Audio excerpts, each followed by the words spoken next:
Não deixemos de congregar-nos. Não deixemos de congregar-nos como é costume de alguns. Antes, façamos admoestações e tanto mais quanto vedes que o dia se aproxima. Hebreus 10, versículo 25. Porque onde estiverem 2 ou 3 reunidos em meu nome, ali estou no meio deles. Mateus 18, versículo 20. E perseveravam na doutrina dos apóstolos e na comunhão, no partir do pão e nas orações. Atos 2, versículo 42.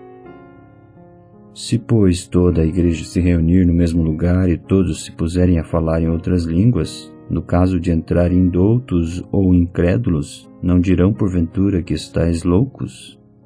1 Coríntios 14, versículo 23. Que fazer, pois, irmãos?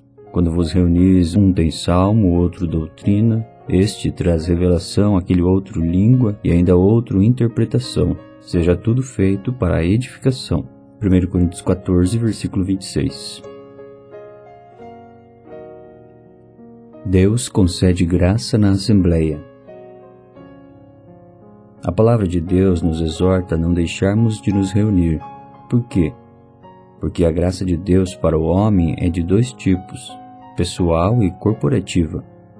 Se ser um cristão fosse somente uma questão pessoal, ele poderia permanecer sozinho em sua casa e receber da graça de Deus individualmente.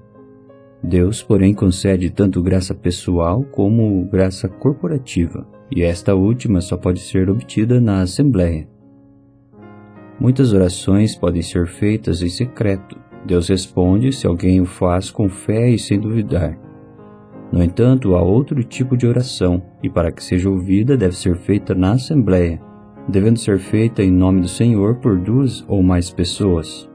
A graça corporativa de Deus é somente concedida na Assembleia, não individualmente.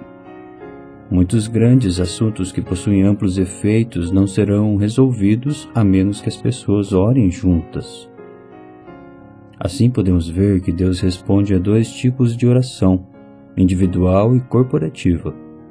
Se os irmãos não se reunirem, várias orações ficarão sem resposta. O mesmo é verdadeiro quanto ao estudo da Palavra de Deus. Dissemos anteriormente que quando abrimos a Bíblia, esperamos que Deus derrame luz sobre nós. Na verdade, ao lermos a Bíblia, nos é concedida graça para entendê-la. No entanto, certas passagens das Escrituras não serão abertas a nós, exceto na Assembleia dos Santos. Elas não podem ser compreendidas individualmente, mas na reunião, graça especial é concedida para que a entendamos.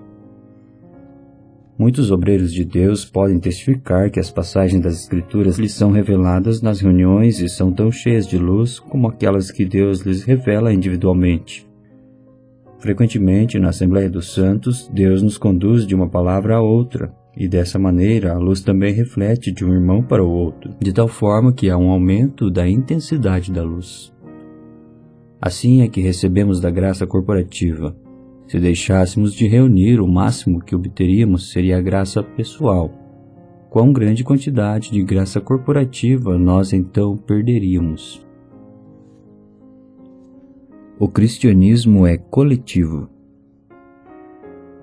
Lembremos-nos ainda de que o cristianismo é singular por não ser de natureza individual, mas coletiva. Ele enfatiza o reunir dos santos. Todas as outras religiões advogam a piedade individual. Somente o cristianismo convoca as pessoas a se reunirem, trazendo a graça especial de Deus sobre a Assembleia dos crentes. Por isso a palavra de Deus nos exorta a não deixarmos de nos congregar. Mesmo no Antigo Testamento, Deus ordenava aos judeus que se congregassem e os denominava de congregação do Senhor. Para ser uma congregação, tinham que se reunir. Sendo assim, no Antigo Testamento, Deus já enfatizava o reunir do seu povo. No Novo Testamento, fica ainda muito mais claro de que os crentes devem se reunir para que possam receber a sua graça. O mandamento da palavra de Deus é: não deixemos de congregar-nos. Ninguém pode deixar de se congregar sem privar-se da graça, sendo uma insensatez deixar de se reunir com os santos. A Bíblia registra muitas ocasiões de reuniões. Enquanto Nosso Senhor estava na terra, Ele frequentemente se reunia com seus discípulos. Apesar de que em algumas ocasiões ele conversasse com eles apenas individualmente, contudo sempre se mostrava interessado em reunir-se com todos eles. Ele se reunia com eles em barcos, em casas, no alto das montanhas e até mesmo naquele cenáculo emprestado na noite em que foi traído. Após a sua ressurreição, ele encontrou com seus discípulos em um lugar recluso. Antes do dia de Pentecostes, os discípulos se reuniam com um só propósito, o de perseverarem firmes em oração. No dia de Pentecostes, sabemos que estavam todos juntos em um mesmo lugar. Novamente, em Atos 2, encontramos que todos os que receberam a palavra e foram batizados perseveravam na doutrina e na comunhão dos apóstolos, no partir do pão e nas orações. Atos 2, versículo 42. Mais tarde, sobre perseguição, os irmãos procuravam se reunir para oração. Quando Pedro foi miraculosamente solto da prisão, logo foi à casa onde os irmãos estavam reunidos em oração. As epístolas também ordenam aos crentes a não deixarem de congregar-se. Em Coríntios, uma menção especial é feita sobre a reunião de toda a igreja e nenhum dos membros deve se abster de tais reuniões. Qual é o significado da palavra igreja? Mais precisamente, assembleia. No grego, ek significa para fora de, eklesis significa um chamamento, eclesia significa os chamados para fora. Hoje Deus não apenas chamou para fora um povo, mas quer também que eles se congreguem. Se cada um que fosse chamado mantivesse sua independência, não haveria igreja. Assim nos é mostrado a importância de nos reunirmos. O corpo está relacionado à Assembleia. Todos sabemos que os capítulos 12 e 14 de 1 Coríntios falam dos dons do Espírito Santo. A distinção entre esses dois capítulos é que, enquanto o capítulo 12 fala dos dons no corpo, o capítulo 14 menciona os dons na reunião. Ao ler esses dois capítulos juntos, fica evidente que o corpo mencionado no capítulo 12 está funcionando no capítulo 14. Os dons no corpo são especialmente manifestos nas reuniões. O corpo funciona coordenadamente. Os olhos ajudam os pés, os ouvidos as mãos e as mãos a boca. Esses membros atuam e sustêm uns aos outros. Seu funcionamento é principalmente percebido nas reuniões. Portanto, aqueles que raramente se reúnem têm pouca chance de conhecer o que significa o funcionamento do corpo. Devido à interação de um membro com o outro, nossas reuniões na Assembleia são perfeitamente ouvidas por Deus, e assim recebemos ainda mais luz. O que percebemos individualmente de maneira particular não excede o que vemos na Assembleia, uma vez que todos os mistérios que Deus colocou na Igreja são manifestos durante as reuniões. Deus preparou tais mistérios por causa da reunião dos santos. A luz de Deus está no Santo dos Santos. No átrio exterior existe a luz do sol. O lugar santo é naturalmente escuro porque ali não tem a luz do sol. É iluminado, entretanto, pelo candeeiro contendo azeite. No Santo dos Santos não há nem luz natural nem artificial, mas somente a luz de Deus. A luz de Deus não habita no lugar santo, mas no Santo dos Santos. Para que alguém veja esta luz, tem que estar no Santo dos Santos. Quando alguém está sozinho, só tem condição de receber alguma luz, e isto não pode ser reconhecido como estar no Santo dos Santos. Somente quando os santos estão reunidos, a igreja se torna o lugar da habitação de Deus, e a luz de Deus brilha em pleno esplendor. Durante o tempo em que a igreja se reúne, Deus manifesta sua luz. Não sabemos exatamente porquê, somente podemos dizer que durante esse tempo há o serviço mútuo dos membros do corpo, o qual possibilita Deus mostrar a sua luz. Os novos crentes podem não entender o que seja a luz do corpo. Provavelmente eles não prestem muita atenção às reuniões e assim não percebam a luz do santuário. Muitos serviços espirituais básicos estão colocados no corpo. Reunindo com frequência, podemos aprender muito através da operação desses serviços. Vamos, portanto, nos reunir com alegria. No Antigo Testamento é registrado que um só poderia perseguir 1000 e 2 fazer fugir 10.000. Nós não sabemos como isto é possível, mas sabemos que é uma realidade. Naturalmente falando, se um podia perseguir 1000, então 2 perseguiriam 2000. No entanto, Deus diz que 2 perseguirão os 10.000, 8.000 a mais. Esse excedente é encontrado ao nos reunirmos juntos. Portanto, não nos contentemos com a graça pessoal, mas busquemos participar da graça corporativa. A presença do Senhor está no reunir. Além disto, o Senhor por 2 vezes nos promete a sua presença especial. Uma em Mateus 18, versículo 20 e outra em Mateus 28, versículo 20. A última, eis que estou convosco todos os dias até a consumação do século, diz respeito ao testemunho por Cristo. A anterior, onde estiverem 2 ou 3 reunidos em meu nome, ali estou no meio deles, refere-se ao reunir em seu nome. Essas 2 promessas da sua presença são diferentes da presença do Senhor conosco individualmente. Muitos apenas conhecem sua presença de uma forma pessoal, mas tal conhecimento é insuficiente. A sua presença mais poderosa e abrangente é conhecida somente na Assembleia dos Santos. Apesar da sua presença estar em nós, está limitada a ser em um grau menor. Somente ao nos reunirmos com os irmãos é que experimentamos sua presença de uma forma como nunca havíamos visto antes.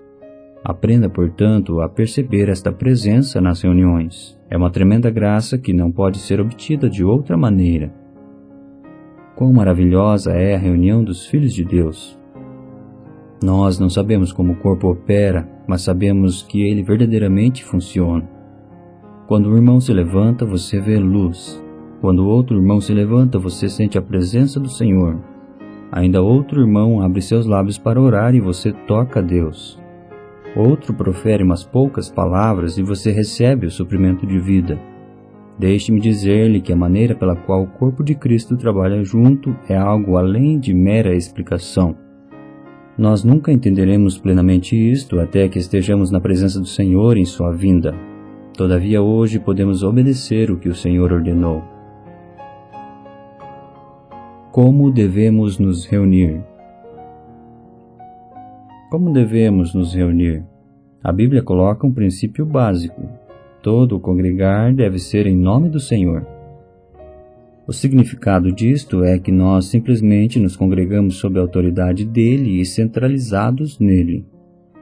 Nosso propósito ao nos reunirmos é nos encontrar com o Senhor, pois nossa atração é ele. Fique claro que nós não vamos às reuniões para ver certos irmãos, pois a nossa atração pela reunião não está neles. O Senhor é o centro. Nós vamos juntamente com muitos irmãos comparecer perante ele. Por que nos reunimos no nome do Senhor? Porque fisicamente falando, o Senhor não está aqui. Se ele estivesse fisicamente presente, o seu nome não seria tão proeminente.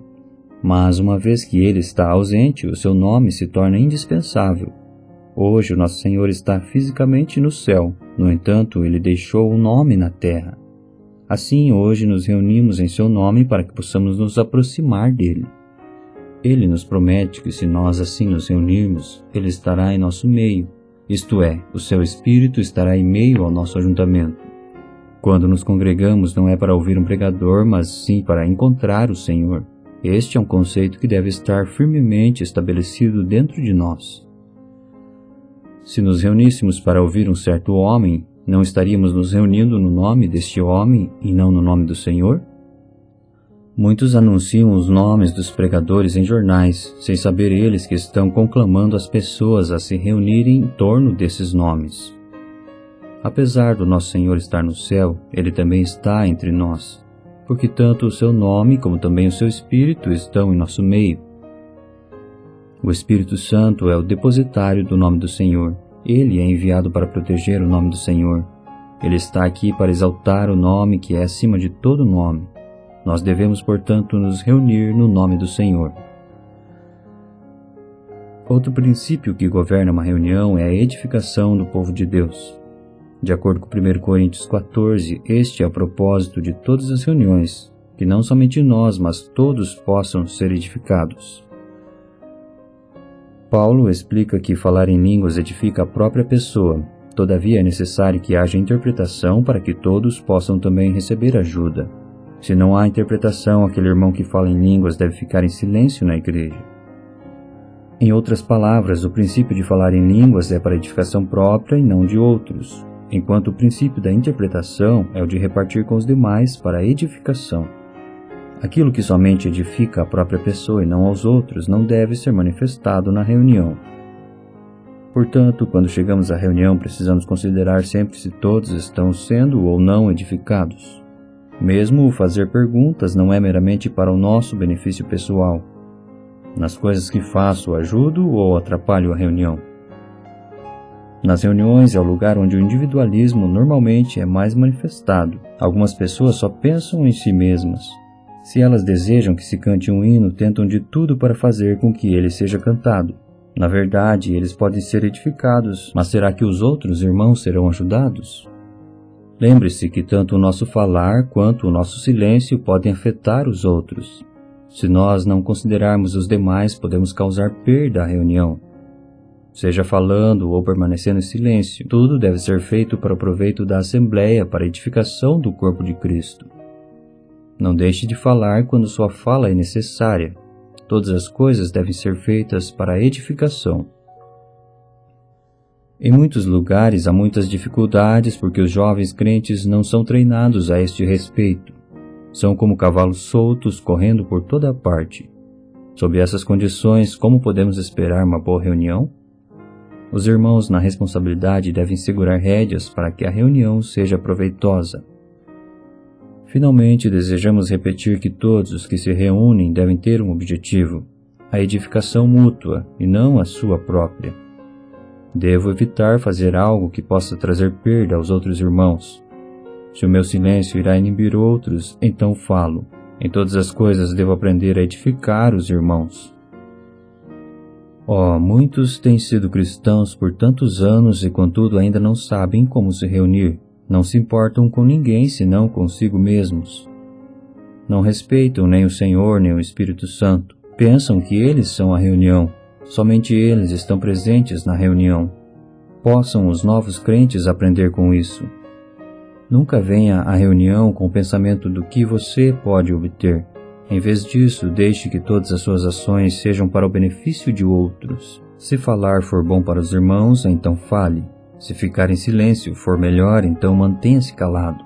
O princípio básico de uma reunião é a edificação do corpo de Cristo. Uma pessoa não deve falar na reunião para gratificar a si mesma. Apesar dela poder ficar satisfeita, centenas de outras podem ficar transtornadas. Ela pode sentir-se com o encargo de não falar. Caso fale, seus irmãos irão levar o seu encargo consigo para casa. Se uma pessoa fala fora da ordem correta, toda a Assembleia sofre. Permita-me afirmar enfaticamente que o Espírito Santo não deve nunca ser ofendido na reunião. Se isso vier a acontecer, toda a bênção espiritual será perdida. Quando estamos interessados na necessidade e edificação dos irmãos, o Espírito Santo é então honrado e fará sua obra de edificação em todos nós. Seja uma alma humilde desde o início. Caso não estiver certo se o seu falar edifica ou não, é melhor que converse com os irmãos em responsabilidade e lhes pergunte: irmãos, vocês acham que devo falar mais ou falar menos nas reuniões? Seja humilde, não pense muito alto de si mesmo, como se você fosse uma das maravilhas desses 20 séculos, o melhor cantor e o melhor pregador. Aprendamos humilde para que as nossas reuniões possam ser fortes. Sempre que as pessoas andarem em nosso meio, elas deverão sentir instantaneamente a presença de Deus. Esta obra é do Espírito Santo. Isto levará as pessoas a se prostrarem sobre suas faces e adorarem a Deus, declarando que Ele verdadeiramente está entre nós.